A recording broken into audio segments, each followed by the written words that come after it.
The Psychology of Ngutang. Karena kita homo homini ngutang.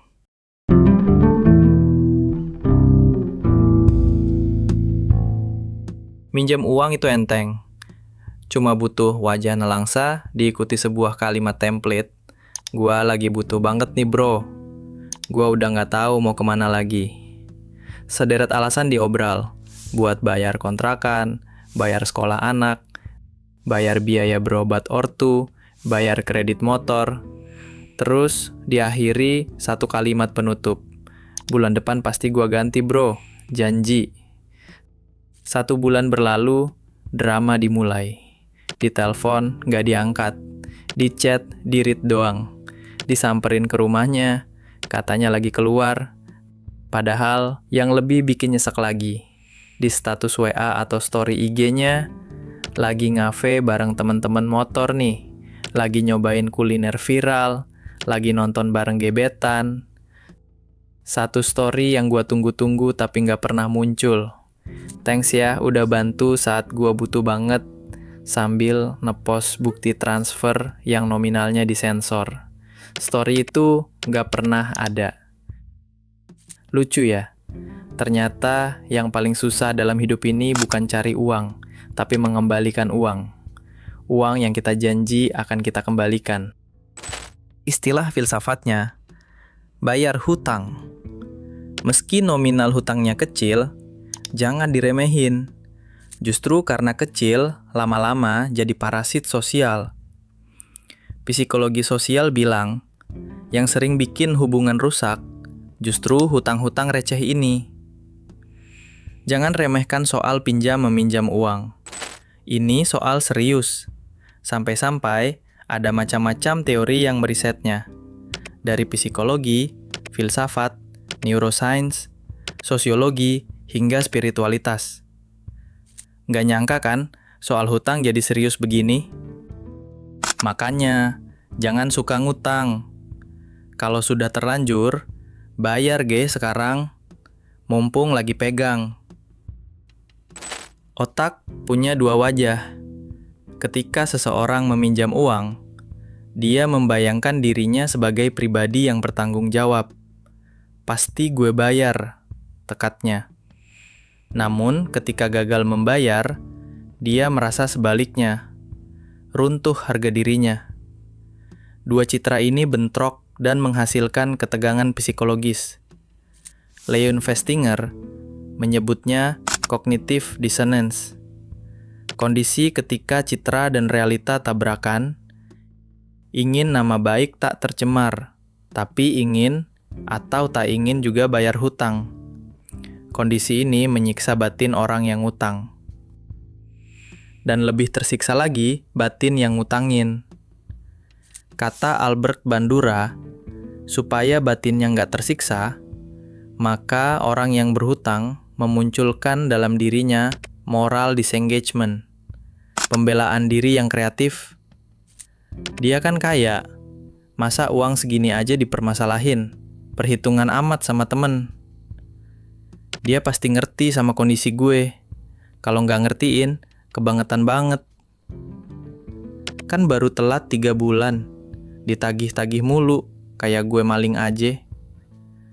Egonya terus mendirikan tembok pembelaan sekokoh mungkin, sambil menyalahkan si pemberi hutang yang dermawan.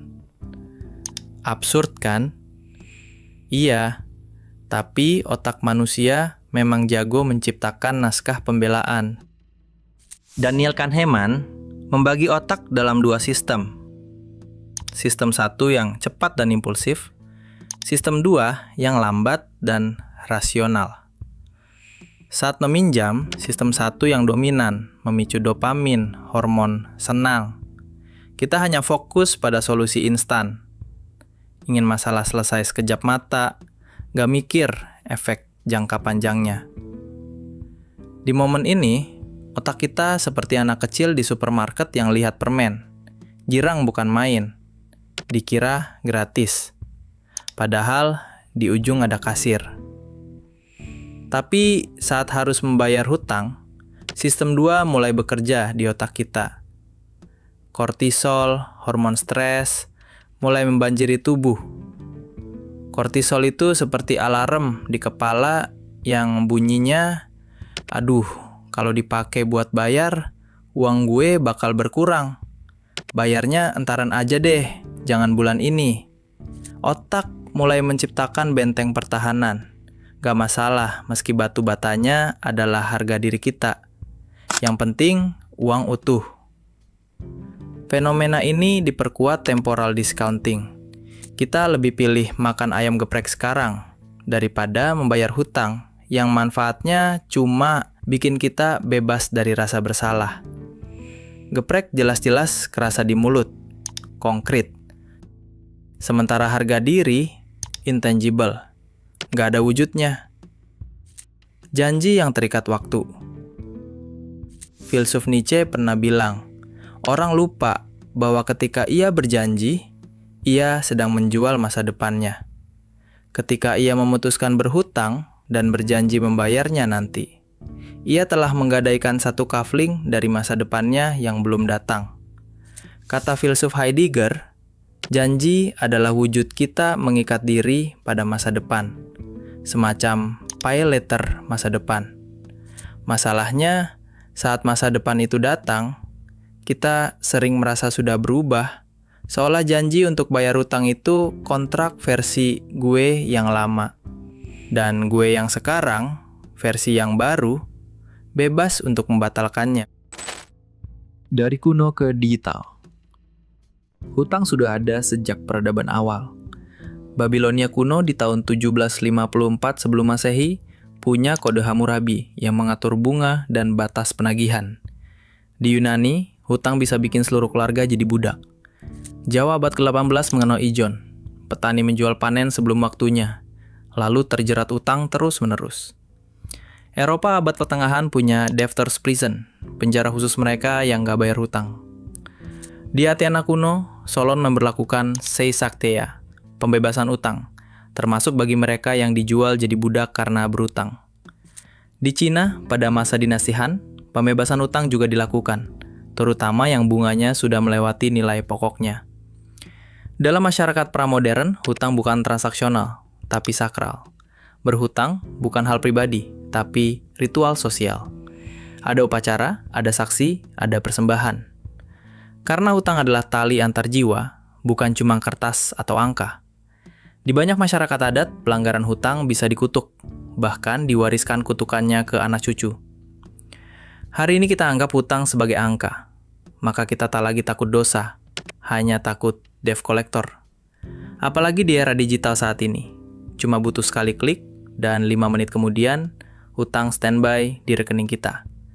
Mudah, cepat, tapi buntutnya panjang. Mau tahu total hutang orang di seluruh dunia ini? Emang bisa dihitung? Bisa dong. Hingga tahun 2020, total hutang pemerintah, rumah tangga, dan korporasi di seluruh dunia menembus 243 triliun US dollar. Angka ini 3 kali lipat pengeluaran tahunan global. Lihat, hutang selalu beberapa langkah di depan pengeluaran. Memang, manusia ini adalah homo homini ngutang. Manusia adalah pengutang bagi sesamanya. Nggak ngutang, nggak rame. Sungkan membunuh persahabatan. Erving Goffman menggambarkan hidup sosial seperti panggung. Lain di depan, lain pula di belakang. Hutang juga sama. Saat minjem, tampil sebagai teman yang bisa dipercaya. Waktu ditagih, ganti kostum jadi orang asing yang sensitif sok bego. Logikanya langsung dibalik, berhutang dianggap bagian dari persahabatan. Tapi, bayar hutang dianggap prosedur birokrasi berbelit. Dan yang lucu, kadang yang ngutang malah marah duluan. Kok lo nggak percaya sama gue sih? Kayak gue maling aja pakai ditagi-tagi terus. George Gadamer bilang, makna muncul dari pertemuan horizon. Hutang bisa berarti pinjaman kecil bagi peminjam, tapi janji besar bagi pemberinya. Pertemuan dua horizon menghasilkan konflik, dua dunia tafsir yang tak pernah bertemu. Ketika seseorang tidak membayar hutangnya, meminjam istilah filsuf Pierre Bourdieu, ia kehilangan modal sosial. Nilai dirinya di mata orang turun, valuasi sosialnya anjlok, harga diri langsung defisit, trust orang ke dia bearis parah. Ilusi konsumsi masa depan. Milton Friedman lewat Permanent Income Hypothesis bilang, orang memutuskan berhutang karena ia yakin di masa depan penghasilannya bakal naik. John Keynes menyebut keyakinan ini animal spirits, optimisme irasional yang bikin kita merasa nanti pasti bisa. Masalahnya, teori ekonomi para pakar itu tidak menghitung faktor mager dan boros mendadak. Gaji naik, tapi lifestyle naiknya 2 kali lipat, padahal masih punya hutang. Upgrade dari ngopi di warkop pancong ke kafe estetik Instagramable, padahal hutang belum dibayar. Dari rokok tingwe ke vape branded. Dari pangkas rambut asgar ke barbershop ber-AC. Bayar hutangnya kapan? Amnesia. Filsuf Baudrillard menyebut kita hidup di dunia simbol. Kita beli barang bukan karena butuh, tapi supaya kelihatan seperti orang yang butuh, alias orang kaya. Thorstein Veblen bilang ini conspicuous consumption, konsumsi pamer status. Bangga nentang tas branded, tapi ngos-ngosan nutupin saldo yang bolong. Cicilan 0%, pay later, bonus point. Semua itu gula yang bikin kita ketagihan. Freud menyebutnya repetition compulsion.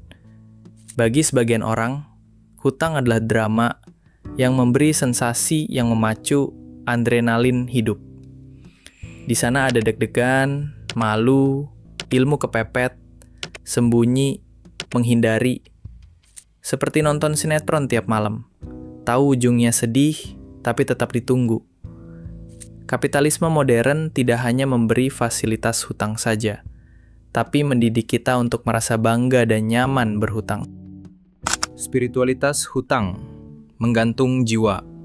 Hutang juga bisa dilihat dari perspektif spiritualitas loh. Dalam Islam ada hadis, jiwa orang yang berhutang tergantung sampai hutangnya dilunasi. Artinya, bahkan kematian tidak otomatis membebaskan kita dari tanggung jawab hutang. Dalam Hindu-Buddha, ada konsep Pernanu Bandhana, hutang sebagai ikatan karma yang akan mengikuti jiwa hingga kehidupan berikutnya. Hutang bukan sekadar transaksi finansial.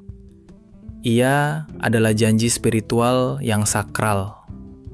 Selama belum lunas, ia menjadi simpul yang menahan langkah, bahkan setelah napas terakhir. Hutang adalah janji yang mengikat lintas waktu. Ia menyentuh semua lapisan, otak, hati, relasi sosial, sejarah, bahkan spiritualitas. Dan kadang yang kita pinjam dari orang lain bukan uangnya, tapi kepercayaannya.